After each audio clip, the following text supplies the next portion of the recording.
guddaa galatoomada sabaa'oo ani akka Oromoo tokkootti qofa soddine akka nama dhuunfattuu gaafin waan isaa ibsu daa'ummaarraa kaasnee umuriin kiyya'uusa umuriidhuma sabaa'oo kana wajjin waa wal fakkaatudha. Daa'ummaarraa yeroo dhumatti of beeknurraa kaasnee sagalee bilisummaa Oromoo kan jedhu kana dhaggeeffataa guddannee sabaa'oon Oromoodhaan maali kan jedhu bara itti Oromoon rakkoo keessa jiraachuu, Oromoon cunqurfamaa jiraachuu, cunqurfamaa yeroo jiru kanatti immoo deebi'ee qabsoorra jiraachuu, qabsoo gitaa gaggeessaa jiraachuu isaa karaa ittiin dhagaa turre sagalee Oromoo kan jalqabaa sabaa'oodha jennee beeknaa akkasumatti illee dhaggeeffataa turre.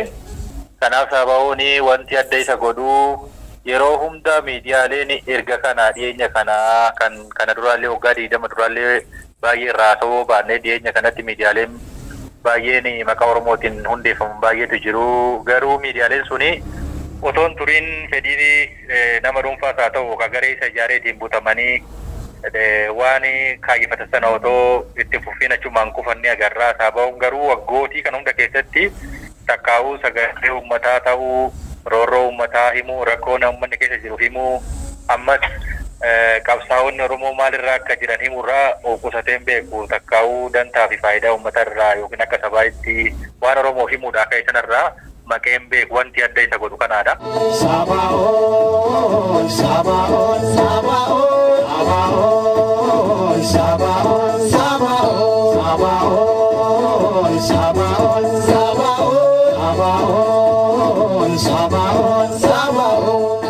Ammallee rakkoon baay'een illee jiraatanii sabaa'oon akkaataa kana dura itti deemaa ture sana caalaa daraan cimee akka nu mul'atuu fi numa gara miidiyaa gurguddaatti akka olluu guddatu barbaanna. Akka nama isa dhaggeeffataa guddatee akka nama hojii inni dabarsu dhuguma sagalee qabaachuu keenya, dhuguma qabsoorra jiraachuu keenya, rakkinni rakkina Oromootiin namni dubbatu qaamni dubbatu jiraachuu isaan dhagaa turre sana caalaa ammallee otoo akka miidiyaa kanatti illee guddatee nu mul'atee barbaanna jechuudha. Kanaaf sabaa'oon sagalee simbirtuu kan jalqabaa kan uummanni Oromoo akka roorroo keessa jiru deebisee namni sagalee isaa ta'e sabaa'oodha. Nuyi sabaa'oon sagalee Oromoo kan jalqabaati jechuudha. Akka har'aa miidiyaaleen baay'atan kana osoo hin taane dhaadessa miidiyaalee osoo hin taane dhuguma sagalee Oromooti.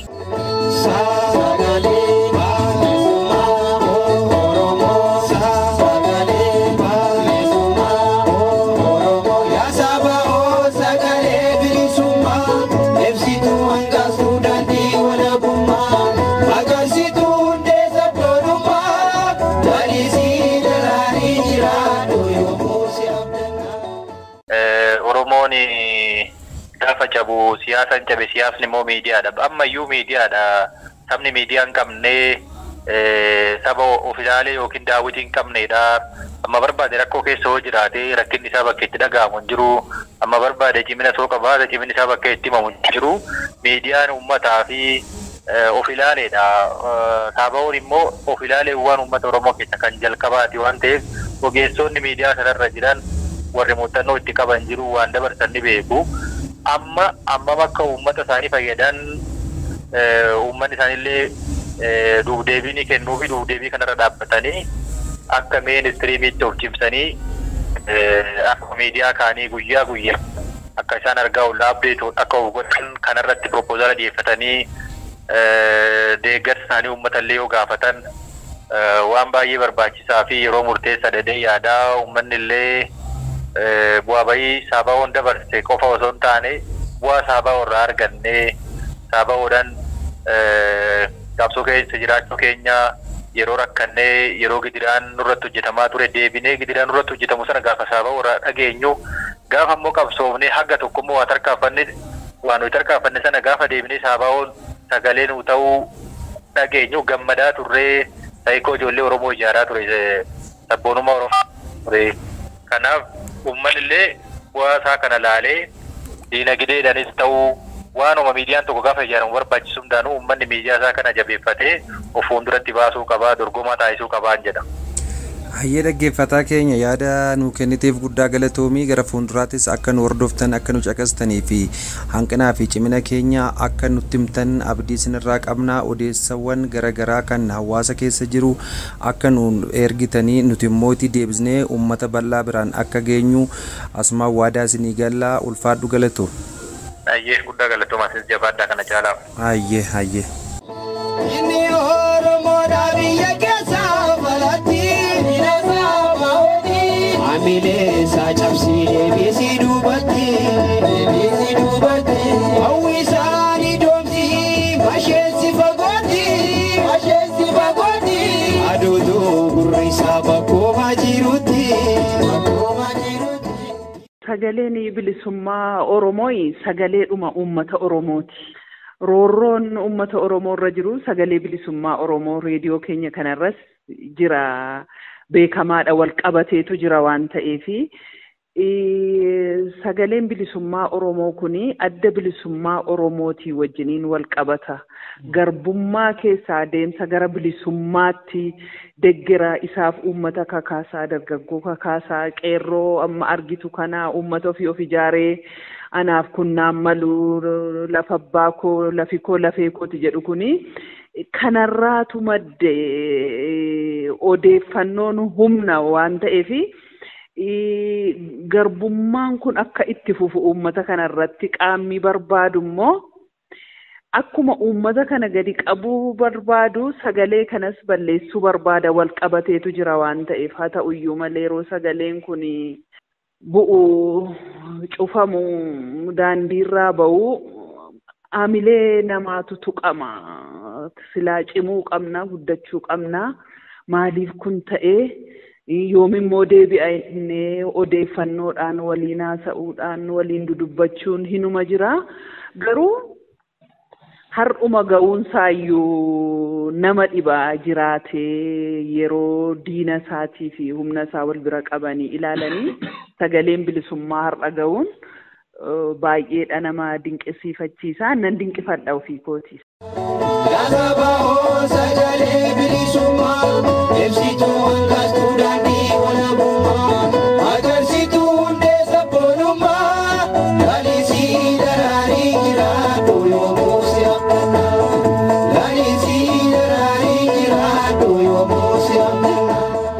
Sagaleen bilisummaa Oromoo uummatichuma uummatuma Oromoo fakkaata. Uummata Oromoo kun maalirra jira yeroo jennee ilaallu isas nameessine ilaaluu dandeenya. Numa fakkaata waluma fakkaanna deemsi keenya kun hin ka'aa hin bu'aa numa fakkaata. Yoon gaaffii kee hubadheera ta'ee itti fufuudha qabaa isa durii caalaa hojjechuudha qabaa uummati isaa isa durii caalaa sagalee isaa keessumatti immoo sagalee isaa isa seenaa deggeruudha qabaa bira dhaabachuudha qabaa guddachuudha qabaa hojjetootis immoo garaa isaaniirraa hojjechuudha qabu maaliif bu'aansaa guddaadha sagaleen bilisummaa Oromooyi ONN'dhaaf OMN'dhaaf BBC afaan Oromootii fi haadha hundeen isaa qabsoon qeerroo yoo fudhatte kufaatii TPLF kufuunsaa yoo fudhatte hiwaat kufuusaa yoo fudhatte qooda guddaa odeeffannoon dargaggoo kana raasee fidee asiin ga'es isa televiiziinii isa ta'uu reediyootii biraa guddatan kanaafis isatu haadha jedheen amana'anii guddachuu qaba. Rakkoon immoo maaliif isa mudataa? Uummatichuma akka mudatu har'a ga'u sagalee kanaatii fi baay'eedhaan gammadas baay'eedhaan dinqisiifadhasan.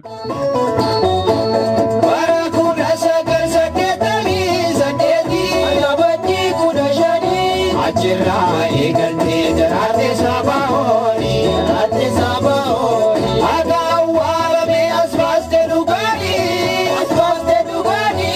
dhiiraa Oromoo taatee dorgomtee hundaanii.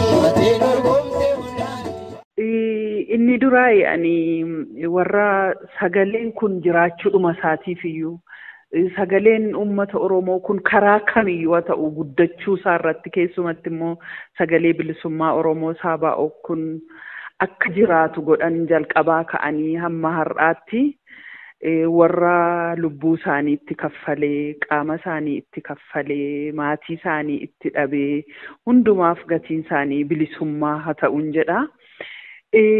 Guddinni immoo akkanaaf galuuf akkan ani hubadhutti jiraachuu ofii horiirra wayyuu ofii namummaa ofii mul'ifachuu aangoo dinagdee biyya ofii aangoo siyaasaa biyya ofii qabachuu dhala ofiitiif boriif hojjechuudha.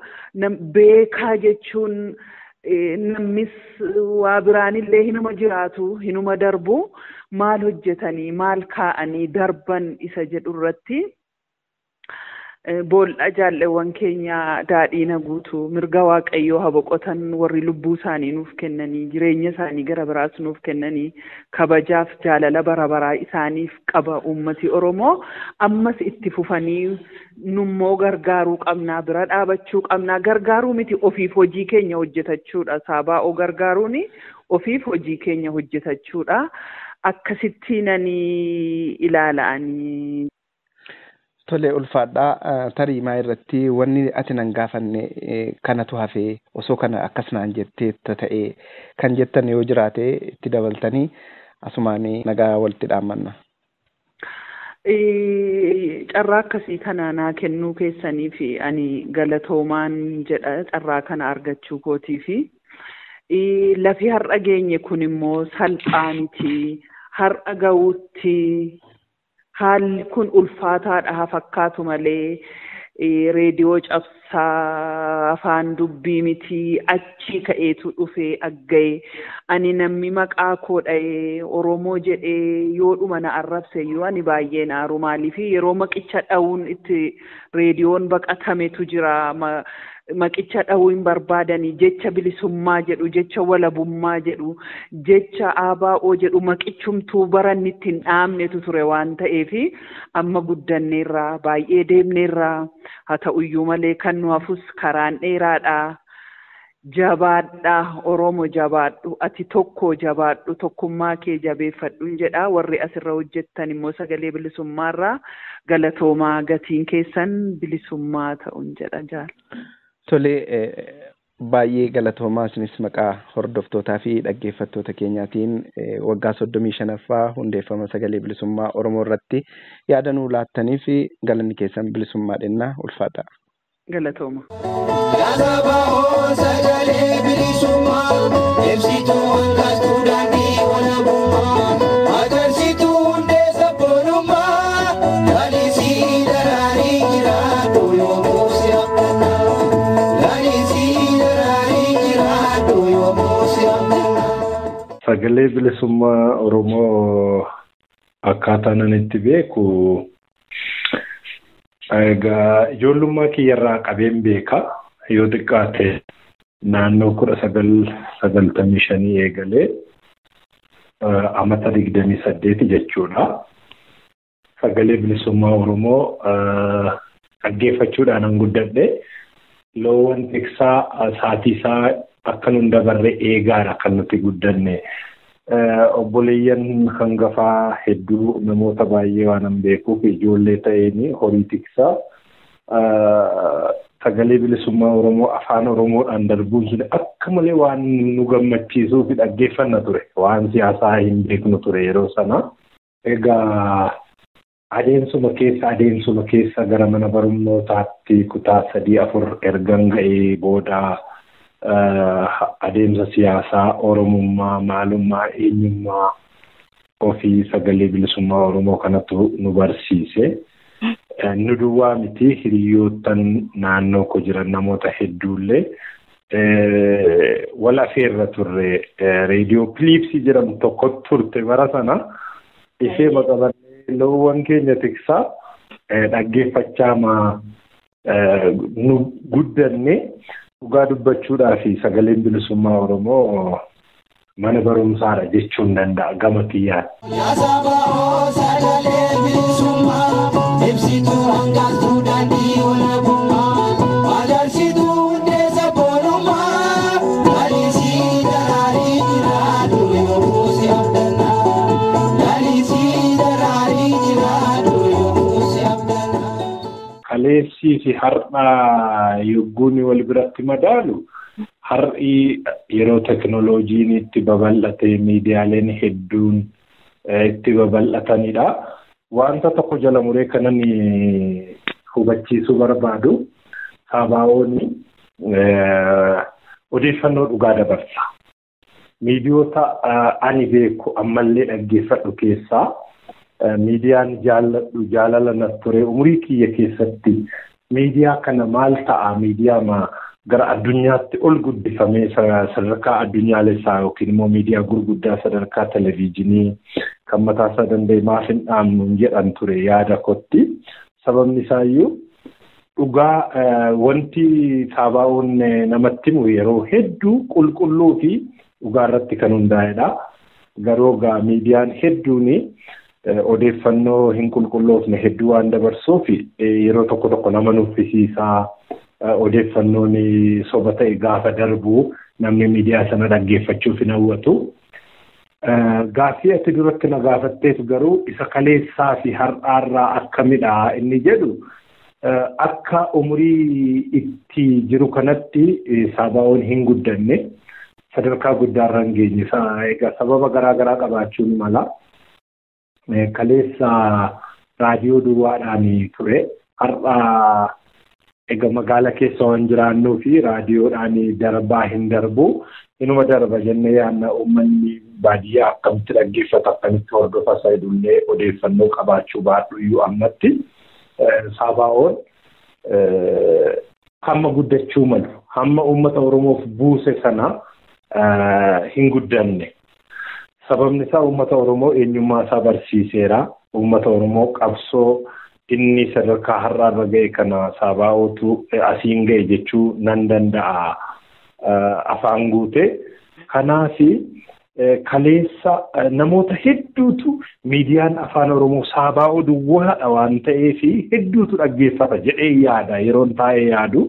Har'a garuu miidiyaaleen miira callisanii miira yeroo namaa kennan waan baay'ataniif dhaloonni gara sanatti hidhamee jira. Haagaan fuuluma feesbuukii Saabaa'oo irraallee gaafa ilaalu namoota hedduutu jaallatee namoota hedduudhaaf qoodee argama namatti mul'isa namoota muraasadha. Kanaaf baay'ee makana sadarkaa guddachuu qaburra ga'eera jedhee yaadu.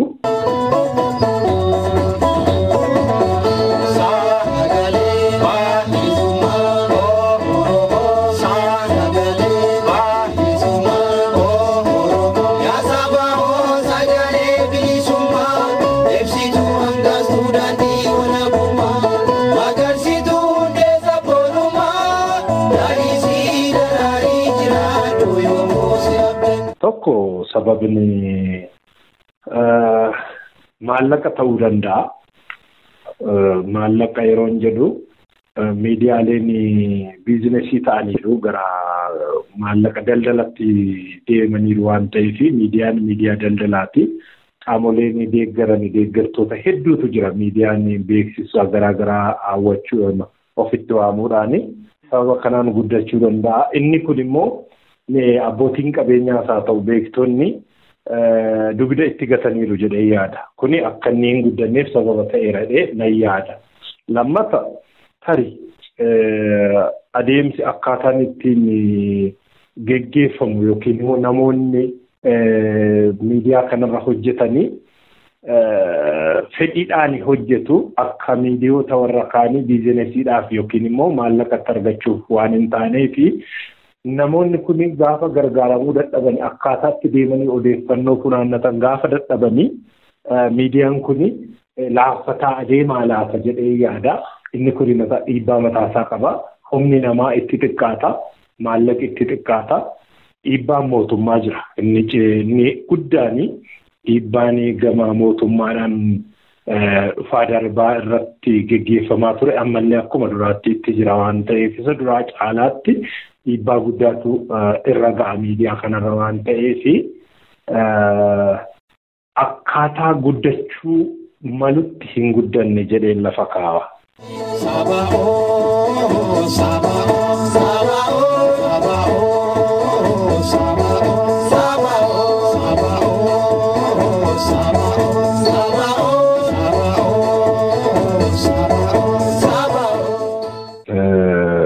Yoo maal ta'e guddata inni jedhu tokko qabsoo geggeessuudha. Qabsoon kun qabsoo karaa hedduudha kan nuti gochuu qabnu. Qabsoon dinagdee jira, qabsoon siyaasaa jira, qabsoon karaa garaa geggeessaaf jirra akka uummata Oromootti. Namni kamuu miidiyaa kana bira dhaabbatee gatii kaffaluu qabu kaffalee fi miidiyaan kun akkaataa inni itti gara fuula televezyiiniitti fuula saatalaayitiitti ol ba'ee ittiin uummata isaa bira ga'u. Tokko galaalchitoota yookiin immoo gabaastoota gaazexeessitoota achirra hojjetan gargaaruudhaan bira dhaabbachuudhaan odeeffannoo kennuudhaan miidiyaan kun akkaataa inni itti guddatu irratti hojjechuun hin danda'ama. Lammata qaamni kana deeggaru biyya keessaaf biyya alaan akka maadheetti illee wal ijaaree miidiyaan qabsoo keessaa sadarkaa guddaadha. Odeeffannootu sadarkaa guddaadha waan ta'eef wal ijaaree miidiyaa kana bira dhaabbachuu qaba jedhee yaada. Sadaffaan bulchiinsa isaa irratti jijjiirama geggeessuutu barbaachisa jedhee yaada. Akkaataa inni ittiin deemu haala yeroo duukaa haala yeroo wajjin wal simatu haala addunyaan keessa jirtu ilaalaa. Miidiyaan kun addunyaan garamitti deemaa jirti. Miidiyaan keenya maalirra jira jedhamee akkaataa amma ayyaana isaa kanarratti hundooftanii duwwaa osoo hin taane gara fuulduraa maal gochuu akka qabnu kudhaalee jiranii ilaalamee yeroo hundumaa bulchiinsi miidiyaa kana of ilaalee of qoratee dadhabina isaa eessa ture eessa ga'eera isa jedhu of ilaalee yoo hin deemne iddoo ga'amuu malu hin ga'u waan ta'eef bulchiinsi isaa gubbaadhaa hamma gadiitti ilaalamee sirreeffamuu qaba jedhee yaada.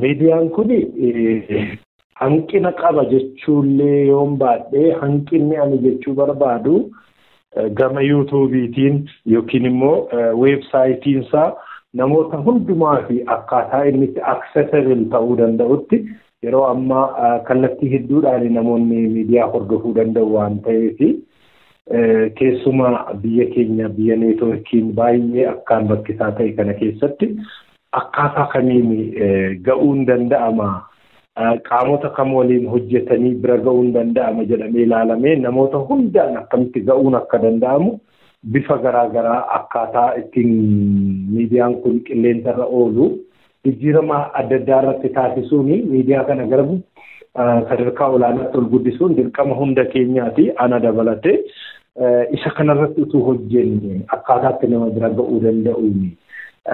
Namoonni hedduun feesbuukii fayyadamuu dhiisuu danda'u.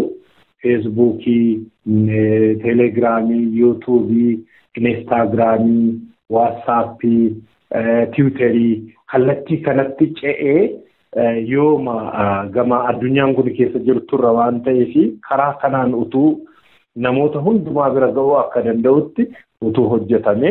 Inni biraan immoo namoota of jalatti utuu ijaaree yookiin immoo namoota miidiyaa kana bira dhaabbatan yeroo hundumaa akka dirqamaatti of jalatti ijaaree utuu maallaqa akkaataatti miidiyaan kun gad dhaabbatu jabaate maallaqni gaafa miidiyaa tokkoof walitti qabamu inni hojjetullee hamilee godhata ittiin deemee odeeffannoo funaannachuuf maallaqatu nama barbaachisa. Bilbilanii namoota gaafachuuf maallaqatu nama barbaachisa.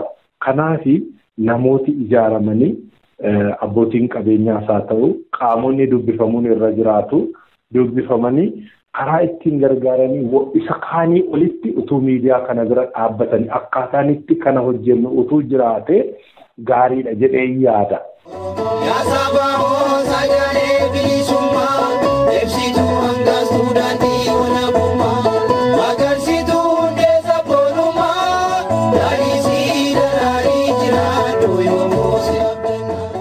uummanni keenya miidiyaan kuni akkaataa kamiin miidiyaa kana argachuun miidiyaa kanatti odeeffannoo laachuu akka qabu gamanumaan itti yaaduutu barbaachisa. Keessumaa manneen barnootaarraa hojjettoota mootummaa kan ta'anii uummatoota keenyaaf dhalataa ani dhala Oromooti. Oromoo kan hojjedha. Oromoo kan qabsaa'a. Uummanni Oromoo odeeffannoo argachuu qaba. Mirga odeeffannoo argachuu qaba jedhee namni amanu tokko uummata isaa naannoo isaa uummata accessibility kana hin qabne odeeffannoo irraa fuudhee miidiyaa kanaaf laachuuf dirqama qabadee yaada waan ta'eef keessumaa namoonni baratan dhaloonni baratanii aadaa biraarraa of ittisuudhaanii uummata isaaniif karaa ittiin odeeffannoo kennuun barnoonni akkaataatti uummanni of jijjiiru akkaataatti uummanni dammaqu irratti hojjetanii wal ijaaranii naannoo jiranitti qaama kamiyyuu ta'uu danda'u. Oromoo ta'uu waan ga'aadha miidiyaa kanatti fayyadamuudhaafi. Miidiyaan kuni miidiyaa hunda keenyaati. Kanaafi uummanni gamanaa keessumaa hojjetooti mootummaa jedhamanii namoonni barnoota qabanii uummata isaaniirraa odeeffannoo walitti qabuudhaanii karaa barbaachisaa ta'e qaama dhimmi isaa ilaallatu saaba'oo kanarratti warra hojjetanii kallattii isaa barbaadanii teessoo isaa irratti barreessitanii isinis akkaataatti odeeffannoon isinii ergame odeeffannoo kana immoo karaa ittiin qulqulleeffattan karaa lafa kaa'attanii osoo hojjechuudhaaf of qopheessee gaariidha jedheen yaada. Kanuman jechuu barbaada uummataa fi uummanni immoo miidiyaa keessan dhaggeeffadhaa, miidiyaa keessan bira dhaabadhaa, miidiyaa keessan karaa gargaaruu qabdanii kamiinuu gargaaruudhaaf duubatti hin deebi'ina. Iddoo ga'uu qabnu immoo shakkii tokko malee akka geenyu eenyuyyuu shakkuun qabu amanuuma qaba hundumtuu jechuun barbaada. Tole ulfaadhu guddaa si galateeffanna yeroo kennu laattee yaada jiru jajjabina si ergaas nu kaa'uu fi guddifnee si galateeffannaa bagammoo jalbultii hundeeffamaa sagalee bilisummaa Oromoo waggaa 35ffaasaa waliin geenye siin jedha.